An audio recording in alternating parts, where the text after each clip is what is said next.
What is the scariest thing you have seen? Was a dog walker. Opened the door to my most frequent client hanging by a slip lead she had gotten from me. She had been dead for 2 days. That shit fucked me up for a long time. It's unbelievably scarring to see someone dead.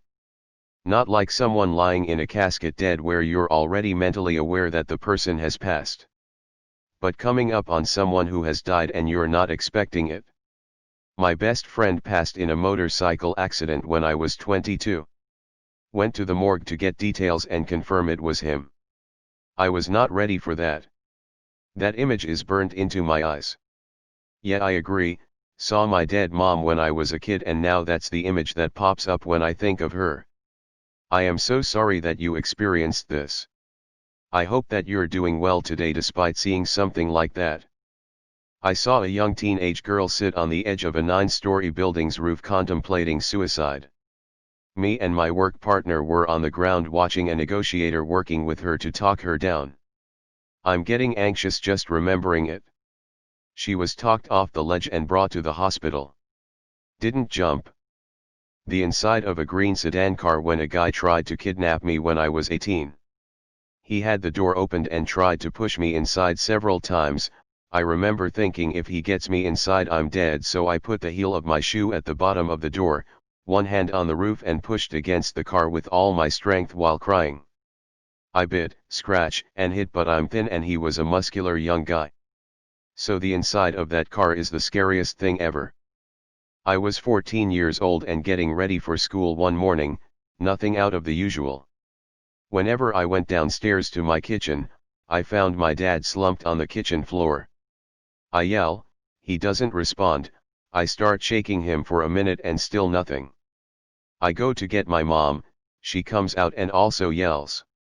As she was preparing to call 911, he finally gets up.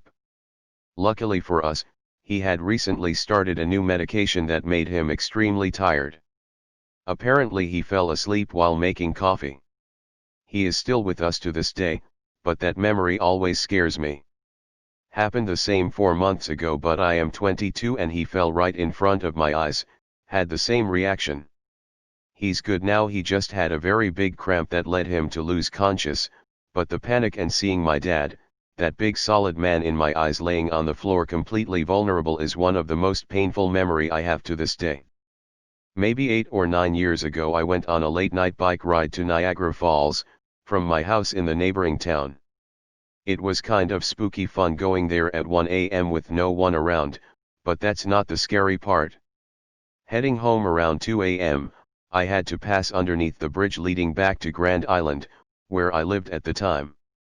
Just on the other side of the dark underpass were 3 naked dudes throwing a rope up in a tree. One had a torch, like an honest-to-goodness Indiana Jones torch. They all just kind of looked at me as I rolled past. I noped out pretty fast. To get home, I had to sort of loop around from the bike path and double back to get onto the bridge. As I was climbing up the bridge, I chanced to look down on the scene I'd just passed. All 3 guys were just staring silently up at me. It was another big nope. I have read this 3 times now and I still can't tell if throwing a rope up in a tree means they were getting ready to hang someone or sitting in the tree masturbating together. Had a schizophrenic meth head on a 3-day bender break into my house while my son was home and I was at work. My 12-year-old was on Christmas break from school, and decided to sleep in my bed with me the night before, to watch a movie. When I got up for work in the morning, I left him to sleep in my bed. It's a small safe town and he's responsible, so I didn't have any issue leaving him for the few days I still had to work before leaving for Christmas holidays. I had been at work for an hour when he texted me and told me someone was in the house. I immediately thought it was one of our friends dropping off Christmas baking or something, and texted back, "Who is it?" And he responded, "I don't know, they told the dogs not to bark and wake me up." I thought that was odd, so I drove home and checked around, not seeing anything, went to my room and he was covered up in the blankets. I got him out of bed, he's telling me he saw someone, didn't hear them leave. So I brought him upstairs to check the cameras. Once upstairs waiting for the camera recordings to load, he went to the washroom. I had a weird feeling, so I thought I'd better check the closet in my room, big walk-in closet. As soon as I walked in the closet and turned the light on, I saw him hiding in the corner. I was immediately furious. I yelled at him and called the police. I waited with him while he rocked back and forth sitting on the floor for the police to come. I wasn't sure what he was on, but he wasn't aggressive towards me. Police arrested him, and then once he was back at the detachment, he attacked a female cop and tried to get her gun to shoot her. Once it was all over with, everything sunk in, and it took a long time to get over that fear. I had to force myself to check the spot he was hiding at every time I went in my closet to tell my brain he wasn't there. I watched my father-in-law die 2 weeks ago. He was on hospice care due to dementia, so we knew at some point this would happen. What was unexpected was how quickly he went from just a little out of it to on his deathbed. Like 2 weeks. Just boom. My husband and I happened to be over there visiting when he suddenly went into respiratory distress. It was awful, like he was drowning and just couldn't get a breath. He looked terrified and in pain the whole time. The hospice nurse didn't make it there quickly enough. When he died, he gasped really loud and mucus foamed out of his mouth. It was one of the most grotesque and horrifying things I've ever witnessed. TLDR, dying of natural causes is way more violent and horrifying than you'd think. It's 3 a.m. My bedroom door is half open and my fiancée is asleep next to me. I see a shadow of someone walking in the hallway. Then I see the person walking through the door. I am literally about to shit my pants. Then the person walks into my bedroom. It was an old birthday balloon that had floated to the ceiling a few weeks ago. The helium had leaked just enough to cause it to float 6 feet above the ground and hover silently into our room. My heart is racing just telling this story. Oh, I have had this once. Not quite the same, but the balloon was in the living room for the longest time. I was home alone and was about to go to bed. I was brushing my teeth with the bathroom door open when I picked something up in my peripheral vision. I spat and looked, but nothing was there. I finished brushing and pulled my face away from the sink and looked at myself in the mirror, where again I had adrenaline pump through me because I saw movement in my brother's room, reflected in the mirror. I flipped around as quickly as I could to see the balloon spinning at head level. Oh, this was also right after watching it, so balloons were a bit spooky. This winter I was driving a trailer with 2 horses from New York to FL. The day before it had just snowed about 8 inches or so. On the highway there was a massive big rig in front of me and I see this huge slab of ice fly off the top of the trailer. It was this enormous piece, looked at least 5 feet by 5 feet and a few inches thick of just solid ice. The way it flew off the top of the trailer, it caught some wind underneath and went up even higher. I immediately knew that this piece was going to come down directly onto my windshield. The highway was full of cars, so swerving to avoid the ice wasn't an option, and being that I was carrying horses and pulling a trailer, a sudden movement would risk me losing control. I sat there staring at this huge piece of ice, knowing in a few seconds it would come crashing down onto my windshield. I just hoped for the best and hoped it wouldn't smash through it. My brother was sleeping in the back, and when it hit, it made one of the loudest noises I've ever heard, immediately waking him up. Luckily it didn't shatter the windshield, it did however rip off the side mirror on the left side of the car. It was very scary and I consider myself very lucky that it didn't end up way worse. My best friend growing up and I had a pretty similar experience. He was a few months older, so he had his license first. Right after he got his license, we were just driving around.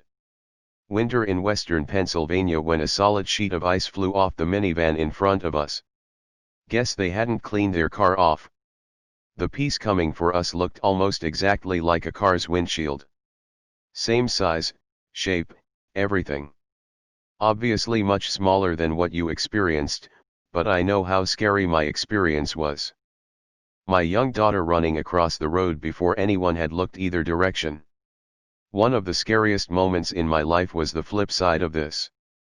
Little girl, about 3, ran right in front of my car. Her family and friend group, like 8 adults with a bunch of kids, were split between this small park and an ice cream shop right across the street. She darted between 2 parked cars trying to cross the street and nobody was paying enough attention, or she thought it was a game or something. I was just pulling into the street and luckily couldn't have been going more than 5 miles per hour. Her mom screamed, I screamed as I slammed on my brakes. She happily ran into her mom's arms, 2 other women in the group started crying, and the mom and I just made the most intense, shared moment of terror eye contact. It shook me up so badly that I had to pull over and vomit. I just couldn't stop thinking about how so many lives were almost ruined in a split second. I'm imagining that moment for you. My gosh. I'm glad it ended in vomit instead of death. Bless you. I got mugged once, so I'd say my mugger. I remember his face very clearly. He stabbed me once on the side of my torso and I had to go to therapy for it. Once I pissed in an alleyway and some fuckhead took me by the collar, punched me almost senseless and held a brick over my head. Took me a long while to get clear of that. Was backpacking in Sydney, got a job helping renovate a guy's house. Walking out of the garage one day and something like dust or plaster falls on the back of my neck. I swipe it off, it hits the floor and starts fucking moving. First instinct is to crush it, which I'm glad I did. Was a redback spider, that had been on my fucking neck. My brother coming home almost naked and beaten up. Some Albanians had jumped him, stripped him, and ganged up on him over some girl, apparently. The fact that he was beaten up wasn't so scary, but he was naked. My mind immediately jumped to worse stuff. Was walking home at night and saw what looked to be a very tall, burly man standing next to a tree right off the sidewalk in front of my neighbor's house. I slowed down a little to cautiously approach this large dude, and as I get within about 10 it drops down onto all 4 legs and I realize it's a bear. So I slowly back up and walk all the way back around the block to get home while trying not to shit my pants. Zookeeper here. Brown bears will only be found in Alaska, Canada, and national parks. Any other bear in the wild will be a black bear. Brown bears are the ones where you lay down, curl into a ball, and play dead. Black bears can be scared off if you make a lot of noise and act really big. But never climb a tree, black bears climb trees really well. If you're unfortunately close enough to see, brown bears have a large hump between their shoulder blades, and black bears don't. You can't always tell by size or color since brown bears can be black and vice versa. Warning, this is disturbing. This still haunts me to this day. Me and a buddy of mine went down this trail on our dirt bikes, we just got off the trail and headed back down the twisty road. We were having fun around the corners until we saw a cyclist walking down the road, at least that's what we assumed that he is judging from his gear. Me and my buddy both felt bad for the poor sap since we thought some punk stole his bicycle from him or something, so we pulled off to the side of the road. I noticed that his left thigh is bleeding profusely as we could see a big gash and could almost see the bone. We told him to sit down, and I took out my extra shirt from my backpack and wrapped it around his thigh while my buddy called for an ambulance. I kept asking the dude's name but he wasn't talking properly, so I just assumed that he is in a lot of pain and is going through shock. I had first aid training, so I keep asking him what was his name. He never answered since the whole time I was talking to him he was looking straight along the road. 5 minutes later he told me to go check on his brother. I was wondering who he was referring to since he was the only cyclist we found, so I told him, "What's his number? Let me call him for you." He looked at me dead in the eyes and said he went down the ravine. Out of panic I stood up and looked around. Sure enough, about 10 feet away I saw 2 broken bicycles that crashed on the metal barrier. I rushed to the scene and looked below the ravine and there I saw a man, mangled beyond recognition. His spine was twisted to the left, and his head twisted to the right. His eyes fixed on mine as I hear him whisper help and his eyes rolled onto the top of his eyelids. Ambulance arrived, the guy on the ravine died, while the brother who had a broken leg survived. I never forgot their faces. To this day on I always tell myself that all of that was just a dream. My buddy still has those pictures taken from his GoPro camera. This happened just a year ago. A few years ago my family and I lived in a house with a rather large basement. Our basement had a door which led to a smaller room where my dad mainly kept his tools. When I was about 16 I went downstairs to get a textbook because I was working on a science project. This was about at 3 a.m. I went downstairs and turned the light on. While I was halfway down the stairs the doorknob on the door which led to a smaller room started violently shaking. Whoever was trying to open the door couldn't because the door was locked. Then they banged on the door one time and stopped. I thought it could have my brother or dad who probably got stuck in there, so I wanted to go check. But just in case I went back upstairs to pick up my dad's hunting rifle. With my heart beating out of my chest I opened the door and no one was there. This is impossible because there is no other way out of the small door other than that door. And even if the person who was violently shaking the doorknob opened the door and left I would have seen him/her while I was upstairs grabbing the rifle. My parents dismissed it as me hallucinating, but I know what I saw. Thankfully we moved out a while back. By far the scariest moment of my life.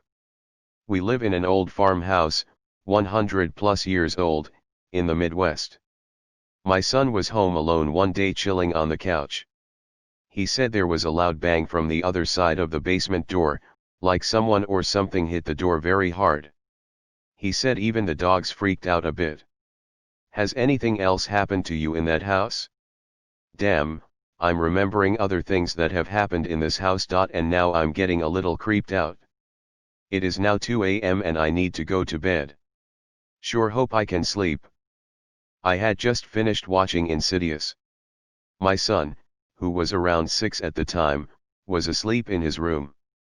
I could see his room and him/his bed out of the corner of my eye from the couch I was sitting on.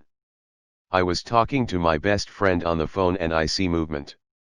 I stopped talking, turned my head to the side to see him. He slowly sat up in his bed and slowly turned his head to face me. Just his head. His eyes were closed. It was especially terrifying because the entire movie I was thinking about how it weirdly was like my son. He had an unexplained coma for 12 hours, had night terrors and sleepwalking. He talked a lot about monster vision and at one point had an imaginary friend with no face that told him to hurt me. He's normal now and has, to my knowledge, not murdered anyone. I have worked in healthcare for about 6-ish years now. Dementia is so scary to watch. One week, my resident knows how to use a spoon. The next, he has forgotten. In cancer care, I learned how rapidly ovarian cancer can spread with little to no symptoms. There is no screening we can do for ovarian cancer. Cervical tumors the size of softballs on a 29-year-old cervix. And hospice and palliative treatment is really the only option. Now in the ER, how suddenly your life can end at the blink of an eye. You're out grocery shopping 1 hour, and the next we are doing round after round of CPR on you, trying desperately to intubate you and get a pulse back. We're trying to get you to the cath lab as soon as we can, but you end up passing from a dissected aorta. Or maybe it's knowing how cruel the human brain is. 10-year-olds in foster care who are coming in for a psychiatric evaluation, and are covered in self-harm scars. A 14-year-old who blew her face off with a hunting rifle, still conscious upon arrival.